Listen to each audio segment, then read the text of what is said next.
Magandang umaga, narito po ang latest sa mga binabantayan po natin na bagyo na nasa loob ng ating Philippine Area of Responsibility as of 5 a.m. bulletin po ito. So currently, meron po tayong tatlong bagyo na binabantayan na nasa loob at labas ng ating Philippine Area of Responsibility. So isa-isahin po natin sila ngayon. So una po, itong si Bagyong Nika na currently ay nasa loob pa rin po ng ating PAR. At unti-unti or possible within the next few hours ay papalabas na din po ito ng ating Area of Responsibility. So sunod naman po, itong si kakapasok lang na si Bagyong Ophel. Kaninang alas 3 po ng umaga ay pumasok po siya ng ating PAR bilang isang tropical storm na may international name na Usagi at binigyan din po natin ng local name na Ophel. And meron din po tayong binabantayan na bagyo na nasa labas naman ng ating Philippine Area of Responsibility, si tropical storm na may international name na Manyi. As of 3 a.m. po yung location niya ay nasa mahigit 2,800 kilometers silangan po ng southeastern Luzon. Kung makikita po natin dito sa ating latest na satellite images, isang bagyo lamang po yung currently na may direktang epekto sa ating bansa. Ito po si Bagyong Nika. At kung makikita po natin yung mga kaulapan po nitong Ophel at si Bagyong Manyi ay hindi pa po nakaka-apekto sa anong bahagi po ng ating bansa. So currently, ang main focus po natin sa ngayon ay yung dalawang bagyo na nasa loob po ng PAR. Yan po si Nika at si Ophel. Isa-isahin po natin yung mga detalye patungkol dito sa dalawang bagyo. So una po muna si Bagyong Nika. As of 4 a.m. po yung latest location niya ay nasa 185 kilometers west or kanluran ng Lawag City, Ilocos Norte at nananatili po siyang severe tropical storm na may taglay ng lakas ng hangin malapit sa gitna na 95 kilometers per hour, may pagbugso na umaabot ng 115 kilometers per hour at mabilis po yung kilos niya sa direksyong northwestward sa bilis na 30 kilometers per hour. Makikita po natin dito sa ating latest na satellite image, although yung sentro nitong si Bagyong Nika ay nasa karagatan or nasa may West Philippine Sea na, yung rain bands po nitong bagyo ay patuloy pa rin nakaka-apekto sa may bandang hilagang Luzon. So asahan pa rin po natin magpapatuloy pa rin yung mga pag-ulan over areas po ng Northern Luzon, kaya patuloy pong pinag-iingat yung ating mga kababayan dyan. So alamin naman po natin yung magiging pagkilos nitong Bagyong Nika sa mga susunod na araw. Ito naman po yung ating latest na track forecast as of 5 a.m. patungkol sa binabantayan po natin na si Bagyong Nika.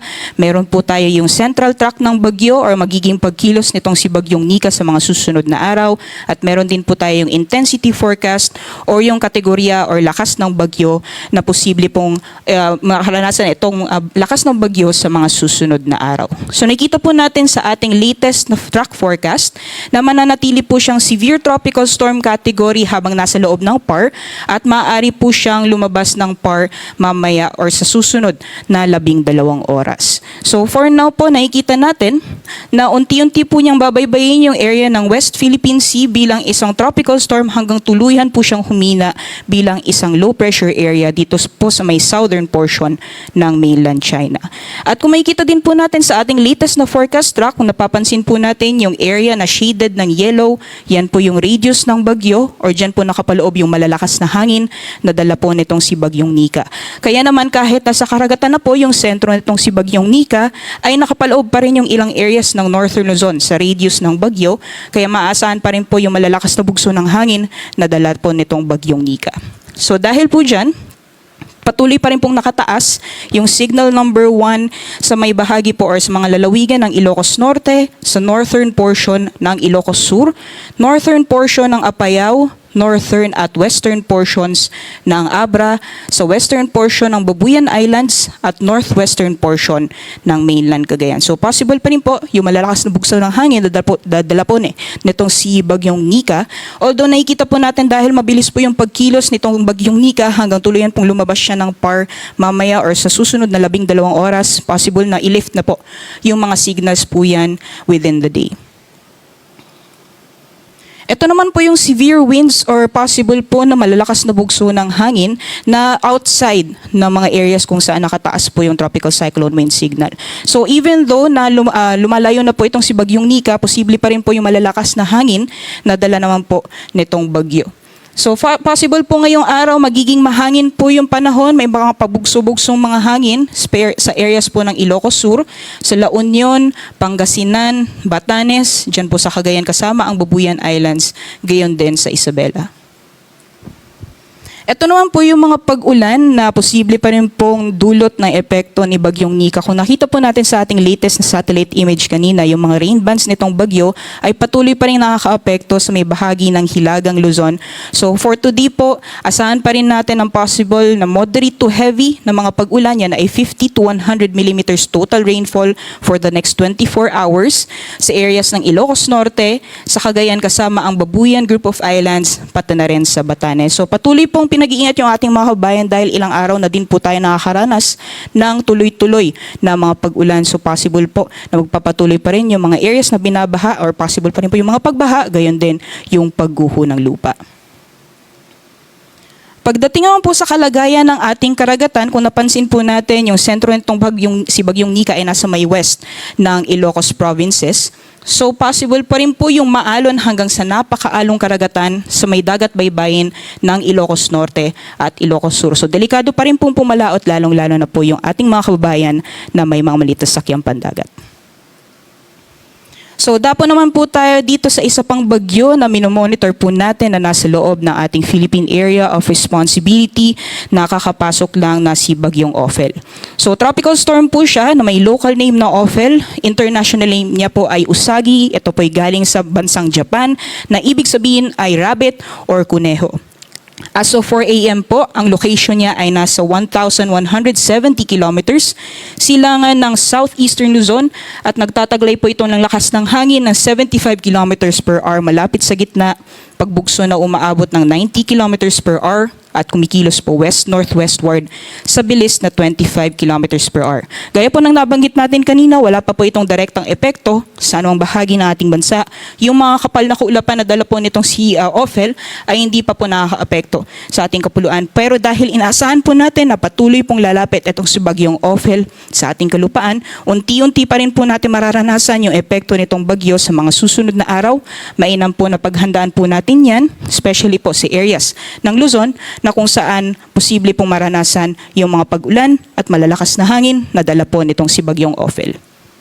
So alamin po natin yung detalye or magiging pagkilos nitong bagyo sa mga susunod na araw. Ito po yung latest track forecast ni Bagyong Ophel as of 5 a.m. So meron po tayong central track ng bagyo or magiging pagkilos ng bagyo sa mga susunod na araw.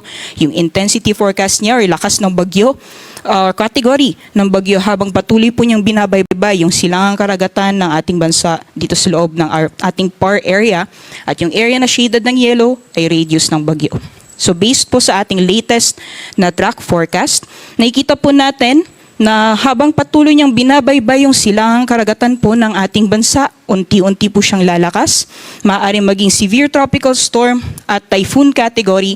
Pagdating naman po ng Wednesday, meron po din po tayong landfall scenario sa may bahagi naman ng northern Luzon, pagdating po yan ng Thursday afternoon or Thursday ng gabi. So nakikita po natin, itong area na shaded ng puti, yan po yung forecast confidence cone or forecast probability cone. Yan po yung areas na maaaring daanan pa rin ng sentro nitong bagyo sa mga susunod na araw. So hindi lamang po sa may area ng Northern Luzon ang possible landfall scenario din, possible din po sa may area ng Aurora. So nakapaloob po sila sa ating forecast confidence cone. So mainam po na minomonitor po natin yung magiging pagkilos nitong bagyo sa mga susunod na araw para makapaghanda po tayo in advance. Ito naman po yung malalakas na hangin na inaasahan po nating dulot na epekto nitong Bagyong Ophel sa mga susunod na araw. So even though yung radius ng bagyo, nakikita po natin na may kaliitan pa, so wala pa pong ibang anong bahagi ng ating bansa ang nakapaloob sa radius ng bagyo. Pero inaasahan po natin na dahil lalakas pa po siya, maaring lumawak pa po yan at ilang areas na po ng ating bansa ay mapapaloob sa signal warning sa mga susunod na araw. So for now po, nakikita natin na may posibilidad na makakaranas po tayo ng malalakas na bugso ng hangin habang papalapit po itong si Bagyong Ophel outside po yung areas na kung saan itataas yung mga tropical cyclone wind signals po natin. So tomorrow, maaari na po yung mga pabugso-bugsong hangin or mahangin na panahon sa Catanduanes. Pagdating naman po ng Thursday, mararanasan po yan sa Camarines Provinces, sa Batanes, sa Quezon, gayon din sa northern portions ng Catanduanes. Pagdating naman po ng Biyernes, maaari din po maranasan yung mga pabugso-bugsong hangin sa Isabela at sa northern portion ng Aurora. So review lang po natin yung ating track. Nakikita po natin na magiging mabilis yung pagkilos nitong bagyo. So nakikita po natin na dahil mabilis yung pagkilos nitong bagyo at may possibility na lumawak po yung radius nitong bagyo kung saan mararanasan po yung malalakas na hangin na dala nitong si Bagyong Ophel, maaaring magtaas na po tayo ng wind signal number 1 sa areas po ng Cagayan Valley, kung hindi sa areas din po ng Aurora mamayang gabi po or bukas ng madaling araw. Dahil yung wind signal number 1 winds po natin ay may warning lead time po tayo na 36 hours. Ibig sabihin sa susunod na 36 hours ay unti-unti na po nating mararanasan yung malalakas na bugso ng hangin na dala po nitong si Bagyong Ophel. Ito naman po yung heavy rainfall outlook natin sa mga susunod na araw, dulot naman na epekto nitong si Bagyong Ophel. So nakikita po natin, dahil doon sa track forecast, napansin po natin may landfall scenario po tayo sa may bahagi ng Hilagang Luzon. Makakaranas po ng malalakas mga pagulan starting Thursday po yan sa may bahagi ng Cagayan, sa Isabela, Cagayan kasama ang Babuyan Islands, at moderate to heavy naman po ng mga pagulan sa Apayao at Kalinga. So hindi pa po tapos yung areas po na dinaanan ni Bagyong Nika ay makakaranas pa rin po ng malalakas mga pagulan sa mga susunod na araw. So patuloy pong pinag-iingat yung ating mga kabayan dahil overly saturated na po yung mga kalupaan po natin dyan. Mataas po yung posibilidad mga pagbaha at pati na rin yung mga pagguho ng lupa.